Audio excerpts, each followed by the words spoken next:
오늘은 빌립보서를 통해서 죽은 선생님의 살아있는 사회라는 제목을 가지고 부활절 마지막 주일이자 스승의 주일 말씀을 지금부터 전하도록 하겠습니다.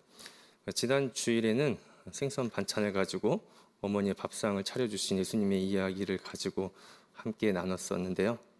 그 생선을 함께 제자들과 먹으면서 예수님은 또 많은 가르침을 또 주셨겠죠. 그래서 오늘도 이 생선 이야기를 가지고 말씀을 시작해 보면 어떨까 합니다. 그 회 좋아하세요? 저는 잘 안 먹어봐서 그런지 또 별로 좋아하지는 않는데 가끔 먹다 보면 그 나오는 회를 보면 아직도 이게 무슨 생선인지 저는 전혀 구분을 하지 못합니다. 근데 회 뜬 거 말고 그 생선, 물고기 자체도 비슷한 생선이 있다라고 하더라고요. 그 광어하고 도다리가 그렇게 비슷하게 생겼다라고 하는데 그 아시는 분들은 눈이 왼쪽에 달렸으면 광어고 오른쪽에 달렸으면 그 도다리라고 하는데 저 같은 사람한테는 만날 얘기해줘도 절대 구분할 수가 없습니다. 이렇게 왼쪽이냐 오른쪽이냐라고 이야기를 하는 가운데 도다리 회를 먹던 한 시인이 어떤 깨달음을 가졌던 것 같습니다. 김강규의 시 도다리를 먹으며 일부분을 읽어보겠습니다. 우리는 언제나 왼쪽과 오른쪽을 견주어 저울과 바퀴를 만들고 벽을 쌓았다. 나뉘지 않고는 견딜 수 없어 자유롭게 널려진 산과 들과 바다를 오른쪽과 왼쪽으로 나누고 도다리의 몸뚱이를 산채로 뜯어먹으며 묘하게도 두 눈이 오른쪽에 몰려 붙었다고 웃지만 아직도 우리는 모르고 있다. 오른쪽과 왼쪽 또는 왼쪽과 오른쪽으로 결코 나눌 수 없는 도다리가 도대체 무엇을 닮았는지를. 그 생선을 먹으면서 시인은 도대체 우리 사이가 왜 이렇게 오른쪽 왼쪽으로 나눠졌는지 모르겠다라고 하는 그 말이 많은 생각을 하게 합니다. 한편 생각해 볼 수 있는 것은 왼쪽 눈이 붙은 게 광어고 오른쪽에 눈이 붙었으면 도다리라고 하는 그런 정보, 지식을 알려준다라고 해서 우리는 특별히 그를 선생님이라고 부르지는 않습니다. 마치 시인처럼 교실은 아니더라도 수산시장에서 회를 먹으면서도 삶의 의미와 인생의 방향에 대해서 걸어갈 길에 대해서 얘기해주는 그런 일을 가리켜 우리는 선생이라고 부르곤 합니다. 예수님은 밥상을 차려주신 후에 승천하셨습니다. 어떻게 보면 제자들한테는 더 이상 예수님은 살아계시지 않는 것처럼 느낄 수도 있겠습니다. 죽은 선생님처럼 느낄 수도 있겠죠. 그러나 예수님의 가르침은 계속해서 구전으로 제자들에게 전해졌습니다. 선생은 죽었으나 살아있는 가르침은 제자들의 공동체, 제자들의 사회에 큰 정신이 되었습니다. 즉 오늘 제목처럼 죽은 선생님의 살아있는 공동체, 사회가 되었습니다. 오늘은 그 공동체에서 계속해서 가르침을 이어가는 또 다른 선생과 그 제자의 이야기를 함께 살펴보려고 합니다. 그러면 빌립보서에 대해서 잠시 간략하게 이해를 가진 후에 오늘 본문의 내용을 좀 이어가 보려고 하는데요. 그 빌립보서는 말 그대로 바울이 빌립보 교회에 보낸 편지입니다. 모든 교회를 사랑했겠지만 바울은요 유독 이 빌립보 교회에 대한 애정이 남달랐습니다. 물론 교회도 바울에 대한 마음이 같았습니다.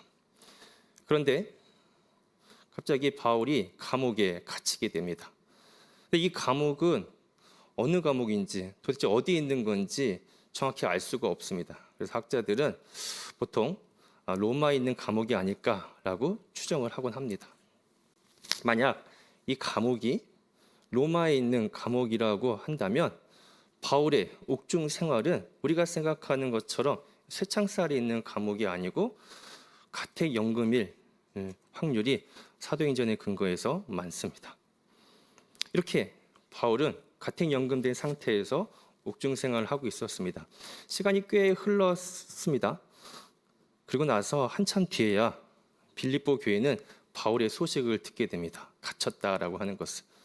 그래서 바울 선생에 대한 소식이 궁금하고 또 근황도 알아야 되고 안부도 물을 겸 한 사람을 보내게 되는데 그 사람이 우리가 읽었던 에바브로디도입니다.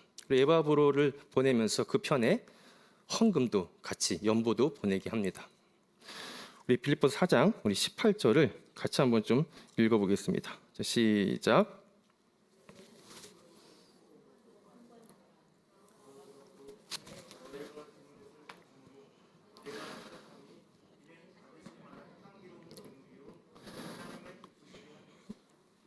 이렇게 뜻밖의 도움을 받고 뜻밖의 사랑하는 성도와 제자의 방문을 받은 바울은 감사하고 기쁜 나머지 펜을 들어서 편지를 쓰게 되는데 그 편지가 지금 우리가 함께 살펴보는 빌립보서가 되겠습니다. 여기서 우리가 좀 낯선 인물이 나왔었죠. 누구였나요? 에바브로디도였습니다. 이 사람 도대체 누구일까요? 성서에서는 우리가 살펴보는 이 빌립보서 외에 에바브로에 대한 정보를 얻기가 쉽지가 않습니다. 여기 말고는 안 나옵니다. 그래서 오늘 본문에 나온 단서를 가지고 최대한 이 사람에 대해서 오늘 상황을 우리가 추측해 볼 수밖에 없습니다. 아무튼 이 둘은 좀 보시면 어떤 관계였냐면은 잘 몰랐을 수도 있어요. 그런데 이 에바브로디도가 아까 헌금을 가지고 왔잖아요. 그리고 나서 헌금을 주고 좀 안부도 묻고 바로 돌아간 것이 아니라 아마 여기서 같이 머물렀던 것 같습니다. 얼만큼 오랫동안 머물렀는지는 잘 모르겠지만 아무튼 그들은 함께 있으면서 꽤 의미 있고 유익한 시간을 보내지 않았나 생각해 봅니다. 생각해 보면 지금 같은 연금 상태에서 답답하고 혼자 거기 있는 상황에서 그렇게 사랑하고 좋아했던 교회 또 그곳에 성도 제자가 찾아왔다라고 생각해 보십시오. 바울 입장에서는 얼마나 기쁘겠습니까? 그렇죠? 제가 여러분들 만날 때 항상 기쁜 것과 똑같죠. 예, 얼마나 기쁘겠습니까?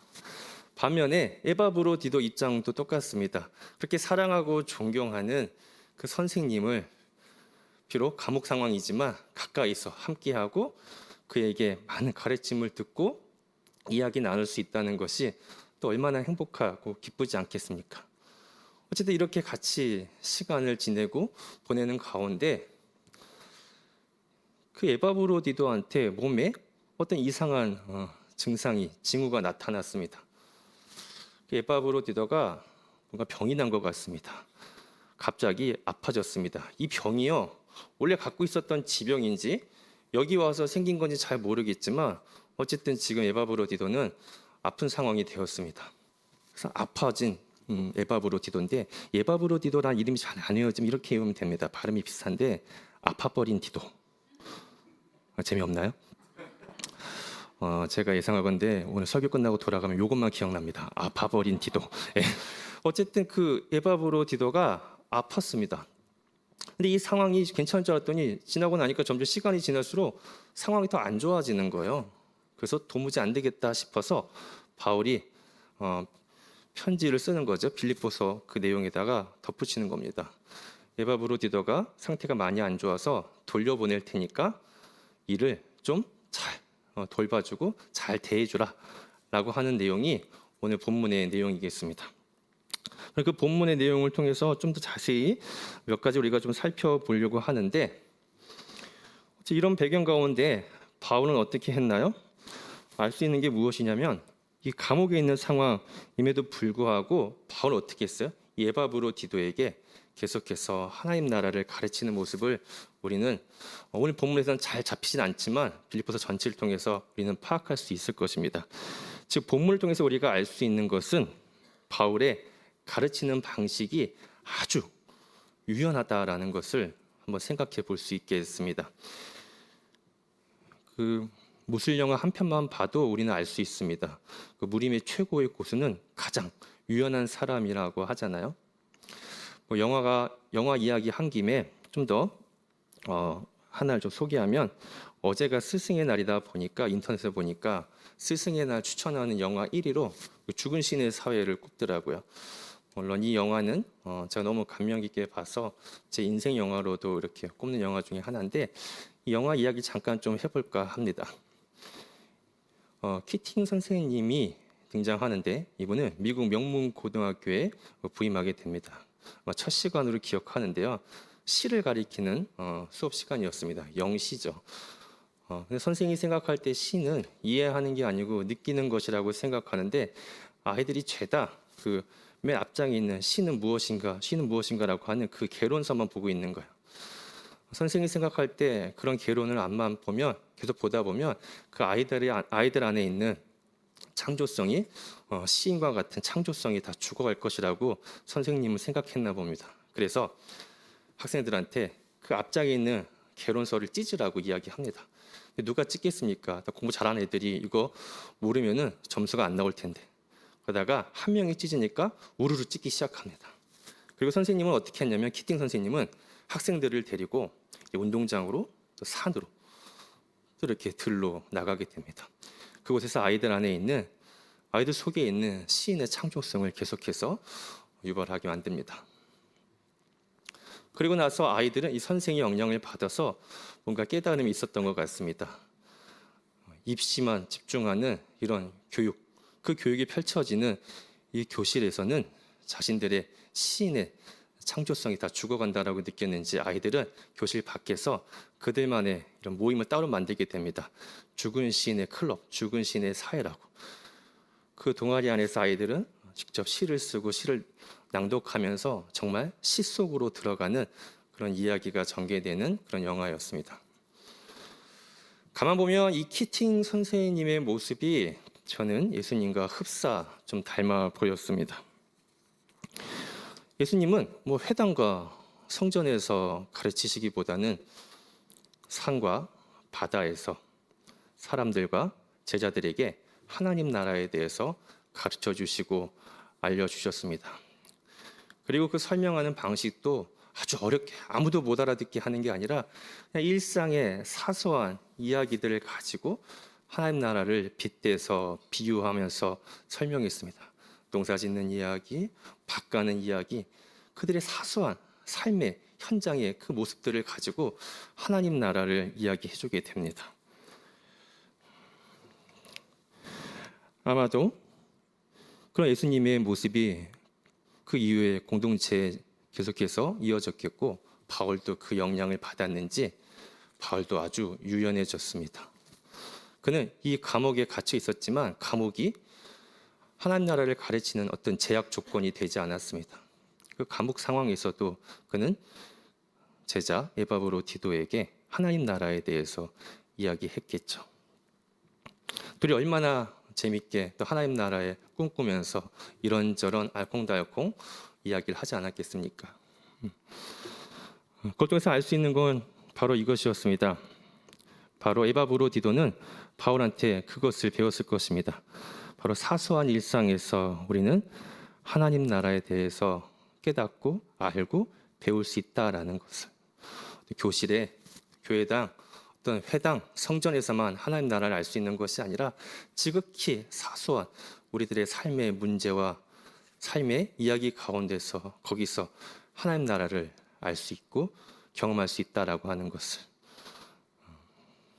비록 감옥에서도 깨닫게 된 에바브로디도는 그 이후에 얼마나 많은 다양한 삶의 현장에서 하나님 나라를 경험했겠습니까?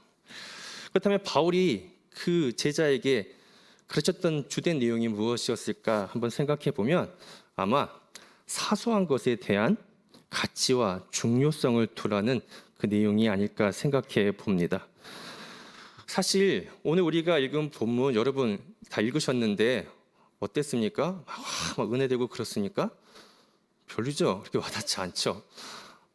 정말 너무나도 극히 에바브로디도 아팠다.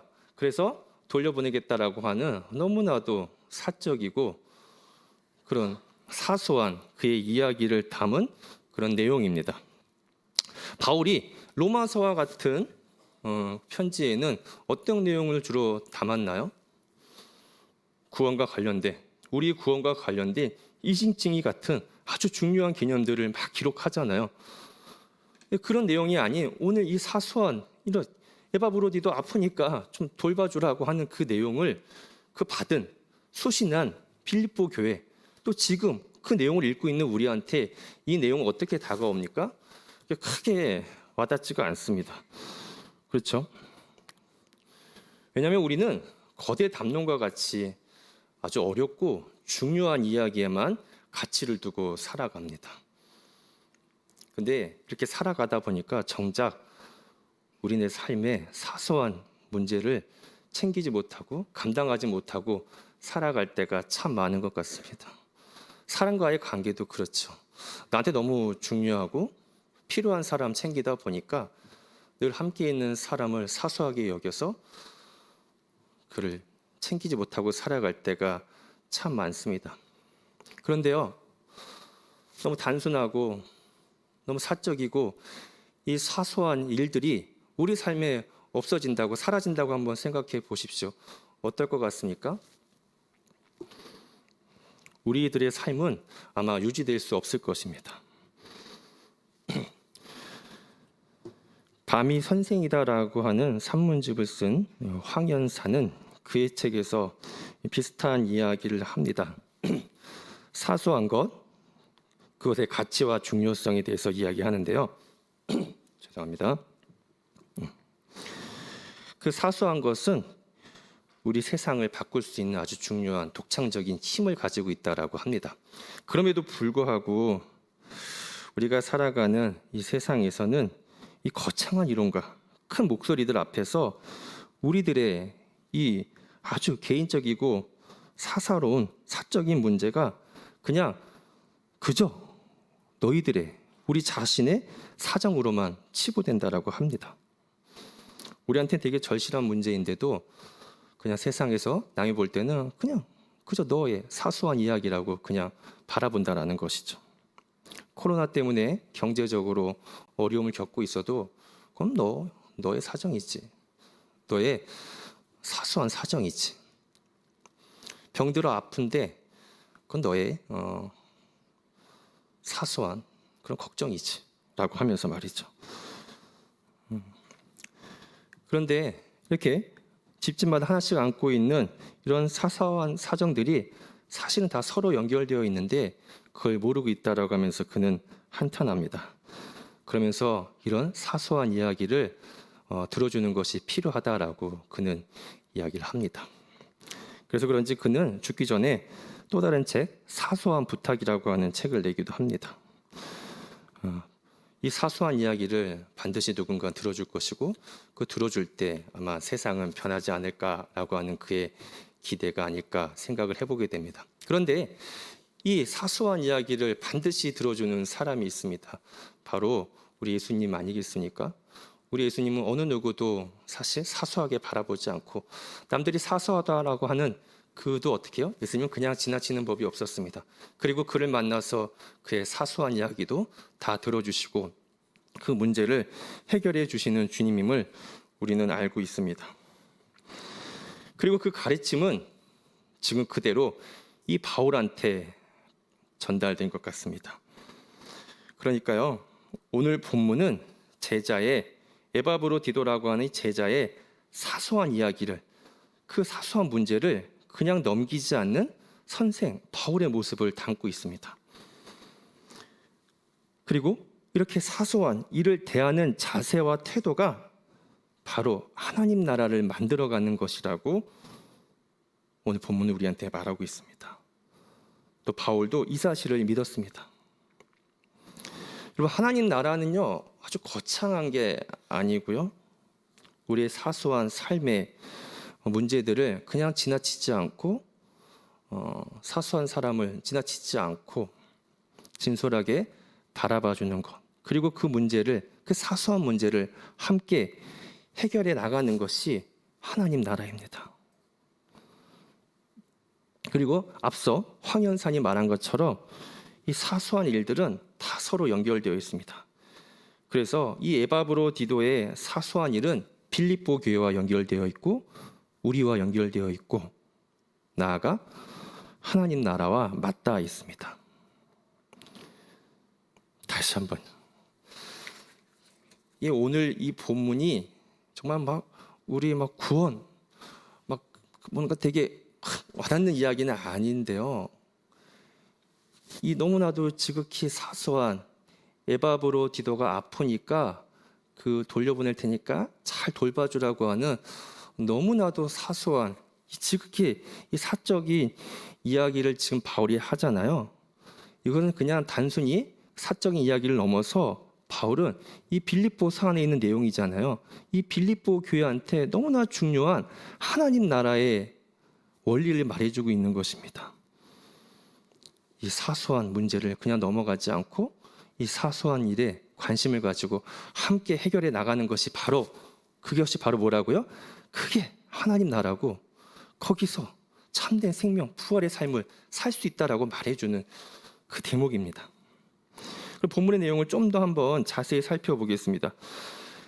에바브로디도는 아팠다라고 했잖아요. 그 아픈 증상을 느낀 다음에 이 아픈 것보다 더 큰 근심 걱정이 지금 그한테는 생겼습니다.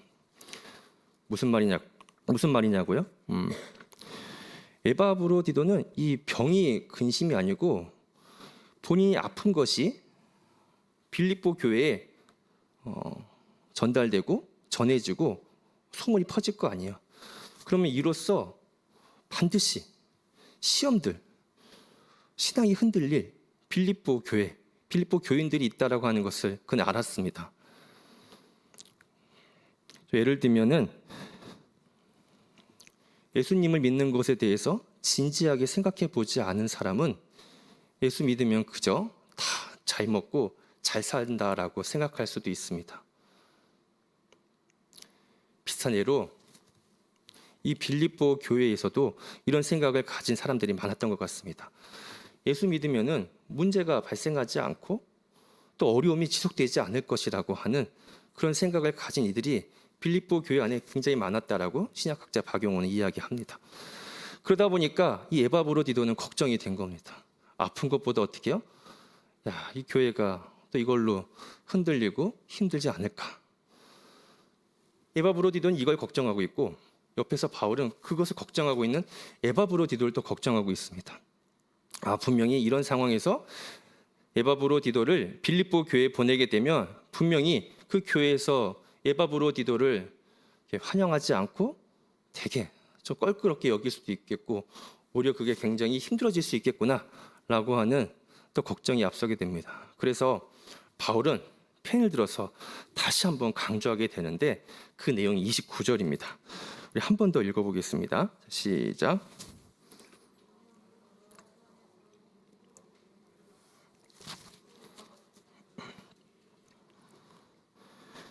네. 에바브로디도를 환영하지 않을 가능성, 또 존귀 여기지 않을 가능성을 염두에 두고 바울은 어떻게 해요? 그를 좀 잘 환대해줘라, 받아주라라고 하는 이야기를 해줍니다. 사실 이렇게까지 할 필요도 없고 이런 이야기를 성서에 쓸 필요도 없을 것입니다. 그런데 바울은 어떻게 했나요? 이 제자의 사소한 이야기를 그냥 넘어가지 않습니다. 그리고 어떻게 해요? 이 사소한 문제를 같이 해결하기 위해서 그는 함께합니다. 그리고 사소한 문제를 해결하고자 펜을 들어서 지금 편지를 씁니다. 여러분, 사소한 문제지만 사소한 일을 함께 해나가고 풀어갈 때 거기서 서로 뭐가 되나요? 우정이 쌓이고 친구가 됩니다. 친구는 바로 어떤 사람들이에요? 사소한 이야기를 함께 나누고 사소한 문제를 들어주고 사소한 문제를 같이 해결해 나가는 게 친구이기도 합니다. 아마 이런 편지를 통해서 바울은 에바브로디도와 지금 사제지간을 넘어서 친구가 되었을 것입니다. 저희 교회 한 성도님한테 추천받은 책을 제가 얼마 전에 한번 읽었는데요. 나 후한데 파레아라고 하는 그 책입니다. 이 책의 부제를 읽어보면 이렇게 써 있습니다. 신분을 초월한 사제지간의 우정과 예술 이야기라고 합니다. 당대 궁궐 최고의 화가였던 벨라스케스와 그의 제자 후안데 파레아 간의 우정을 쌓는 이야기거든요. 그 스페인에서 벨라스케스가 아주 잘 나가는 화가였는데 그의 시종으로 노예로 후한데 파레아가 들어오게 됩니다. 얼마나 많은 종들이 있었겠습니까? 그냥 신경 쓰지 않을 수도 있고 사소한 종이라고 여길 수도 있었는데 아마 그를 잘 눈여겨봤는지 벨라스케스는 후안을 자신이 그림 그리는 그 방으로 들어와서 묵게 합니다. 그곳에서 그림 그리는 주인을 보면서 이 후안은 화가가 되고 싶은 꿈을 몰래 꾸게 됩니다. 왜 몰래 꾸냐면 당시 스페인에서 노예가 화가가 되는 것은 법으로 금지되었기 때문에 그렇습니다. 알았겠죠. 이거 몰랐겠습니까? 벨라스케스가. 근데 계속 보면서 실력이 점점 늘었어요. 나중에 그가 그린 그림이 국왕 앞에까지 보여지게 됩니다. 근데 큰일 났습니다. 국왕이 누가 그렸냐라고 물어보는데 발칵되는 순간 자신이 노예라는 것이 들키고 그러면 자신은 처벌받는다는 것을 알았기 때문에 그는 벌벌 떨었습니다.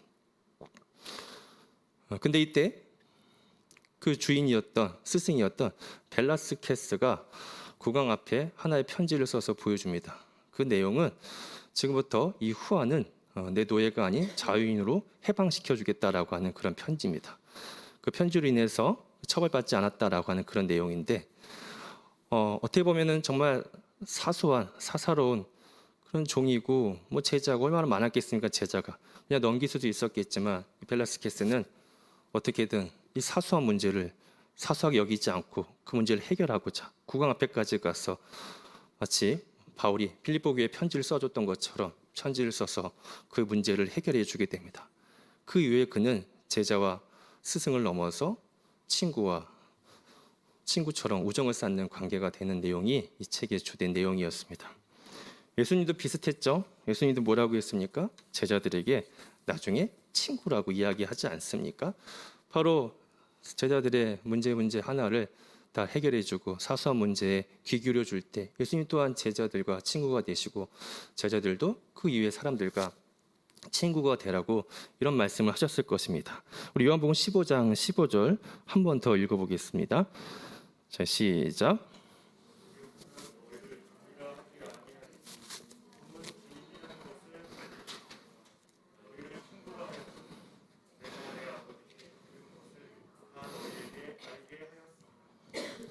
말씀을 정리하겠습니다. 예수님은 부활 후 승천하셨습니다. 그리고 제자들한테는 육신적으로 죽은 것처럼 느낄 수 있었을 것입니다. 그러나 선생 예수의 가르침은 여전히 살아있는 이야기가 되어서 제자들에게 전해졌습니다. 그리고 그 정신으로 제자들은 그들의 공동체, 사회를 이뤄가게 됩니다. 오늘 우리는 그 중에 하나인 바울 공동체, 특별히 그가 빌립보 공동체에 전한 편지의 내용을 우리가 다뤄봤습니다. 그 중에서도 아주 사소한 에바브로디도에 관한 이야기를 우리는 살펴봤습니다. 이 이야기를 통해서 우리가 함께 나누고 싶었던 것은 이 바울은 이 사소한 일 하나도 그냥 넘기지 않고 그 사소한 문제를 어떻게든 함께 해결하려는 그 모습을 보여줬습니다. 이로써 우리는 사소한 일 하나도 가볍게 여기지 않는 데서 바로 하나님 나라의 삶이 시작되고 이렇게 개별화된 사소함들이 모여서 하나님 나라를 이루게 된다는 것을 우리는 알았습니다. 제가 신학교 때 다녔던 아주 사소한 이야기 하나 하면서 말씀을 마칠까 합니다. 수업 시간에 저에게 신학을 지도해 준 선생님께서 했던 질문입니다. 전 사소하기 때문에 저한테만 질문한 건 아니고 전체한테 했던 질문인데요. 성서, 특별히 복음서에서 예수님의 가르침 중에 가장 중요한 핵심이 뭔지 아냐라고 물었습니다. 여기저기 대답이 나왔습니다. 근데 그 선생님은 마태복음 25장 40절을 들어서 이렇게 이야기했습니다. 한번 읽어보면 임금이 대답하여 이르시되 내가 진실로 너에게 이르노니 너희가 여기 내 형제 중에 지극히 작은 자 하나에게 한 것이 곧 내게 한 것이니라 하시고, 우리가 잘 아는 유진 피터슨의 메시지 성경을 가지고 이 지극히 작은 자를 어떻게 설명했는지 다시 한번 읽어보면 내가 중대한 진리를 말한다. 너희가 무시당하거나 남이 알아주지 않는 사람한테 그런 일 하나라도 하면 너희는 바로 나한테 한 것이다. 남이 알아주지 않는 사람, 바로 사소한 사람이죠. 그에게 일어난 일이 사소한 일입니다. 그런데 그 사소한 일에 관심을 가져주는 게 바로 주님께 하는 것이고, 그것은 바로 하나님 나라의 시작이라고 합니다. 그 뒤로 어떻게든 이런 관점으로 성서를 보려고 저도 계속 노력하고 있는데요. 오늘 함께 말씀을 듣고 나는 우리 하늘교회 성도 여러분, 그럼 여러분들도 이제 이 사소한 일에 서로 관심을 갖고 살아가실 수 있겠죠? 아멘이 나와야 되는데 다시 한번, 이 사소한 일에 서로 관심을 가지고 살아가실 거죠? 그럼 우리 함께 찬양하면서 기도의 자리로 나갔으면 좋겠습니다.